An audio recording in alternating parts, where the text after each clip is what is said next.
than just a couple times. Why do we fall in love so easy, even when it's not right?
Well done, Kaylee.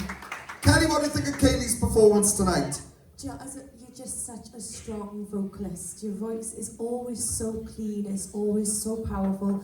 It was just like pitch perfect. And I don't think you've hit a note off in the whole competition. And you just make everything look so effortless. You could literally sing anything, I really believe that. But the one thing that I enjoy most about your performances is when you smile, because you've got this really infectious smile, and it's just, when you're enjoying it and we can see that you're enjoying it, it makes us enjoy it even more, because you're just so damn good at what you do. It was another amazing performance of yours. It really was incredible, well done. Kaylee, what I really loved about this, and I did say to you in the week what I thought about this, because it's completely different to what you done last week, and you showed us something so different last week, and it was so nice. I think a lot of people might not have expected you to do something of this genre of music, but when I heard you, I was like, when you go into that chorus, I was like, my God, yeah, that's fire. You know, I like the fact that you moved a little bit too, and you really looked a bit more relaxed and things like that. So obviously that's something you're still working on separately, but vocally you should be really impressed with what you just done. You smashed it. Well done. Well done, Kelly. Round of applause for Kelly, guys. Well done.